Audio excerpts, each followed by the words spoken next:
शीतल के घर वालों को सुरेखा का बेटा आनंद पसंद आ गया और सब लोगों की मर्जी से उन लोगों की धूमधाम से शादी हो गई। शीतल बहुत ही सुंदर थी, जिस वजह से सुरेखा काफी ज्यादा खुश थी कि आस पड़ोस में उसकी बहू के जैसा कोई नहीं है। अगले दिन शीतल ने साड़ी और वन पीस का ब्लाउज पहना, जिसमें वो बहुत सुंदर लग रही थी। सुरेखा ने जब शीतल को देखा तो कहा, अरे वाह बहू, तू तो बहुत ही सुंदर है। तेरे जैसी यहाँ कोनो नहीं है। मैं तो तेरे जैसी बहू पाकर बड़ी खुश हो गई। आज कुछ आस पड़ोसी आ रहे हैं तो उनके सामने अच्छे से पेश आना। जी मॉम, फिक्र नॉट। दोपहर के समय आस पड़ोस की औरतें सुरेखा की बहू शीतल को देखने के लिए आई। जब उन्होंने शीतल को देखा तो उसकी पड़ोसन रीमा ने कहा, अरे वाह सुरेखा बहन, तुम तो बहुत ही सुंदर बहू लेकर आई हो। ऐसी तो यहाँ कोई नहीं है।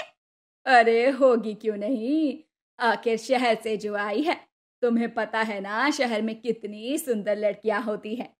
अरे हाँ हाँ, वो तो दिख ही रहा है। तुम तो हीरे जैसी लेकर आई हो बहू। ये सुनकर सुरेखा बहुत ज्यादा खुश हुई, क्योंकि वो अपनी तारीफ ही तो चाहती थी। वहीं दूसरी तरफ शीतल को गांव रास नहीं आ रहा था, क्योंकि वो शहर में पली बड़ी थी, जिस वजह से उसे काफी दिक्कतों का सामना करना पड़ रहा था, क्योंकि गर्मियों का सीजन चल रहा था। शीतल अपने कमरे में अपनी साड़ी से हवा कर रही थी और बड़बड़ा रही थी, ओह माय गॉड, यहाँ कितनी गर्मी है, एक कूलर भी नहीं है। मेरी मॉम ने तो कहा था गांव एसी से बेहतर होता है, पर ये गांव तो खटारा है खटारा। अब मैं क्या करूं? तभी सुरेखा वहां पर आई और बोली, अरे बहू, खाना नहीं बनाना है क्या? शाम हो गई है, खाना बना ले। मुझसे नहीं होगा मॉम, आप खुद ही बना लीजिए। वैसे भी यहाँ बहुत गर्मी है, मुझे गर्मी लग रही है।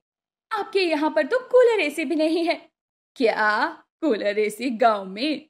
ये सब नहीं होता है गांव के अंदर। अरे हम लोग पेड़ के नीचे बैठ जाते हैं। ओह नो, फिर मैं कैसे रहूंगी? मुझे तो कूलर या फिर एसी चाहिए, वरना मैं यहाँ नहीं रह सकती। अरे ये तू क्या कह रही है बहू? माना तुम शहर की हो, पर अब तुम्हें गांव के तौर तरीके सीखने पड़ेंगे, क्योंकि अब तुम गांव आ गई हो। ये सुनकर शीतल काफी ज्यादा परेशान हुई। वहीं सुरेखा वहां से चली गई। धीरे धीरे समय गुजर रहा था।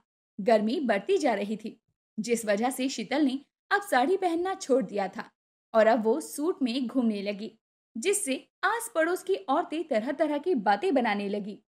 अरे देखो देखो, ये तो सुरेखा की बहू है ना, ये किस तरह से सूट में घूम रही है।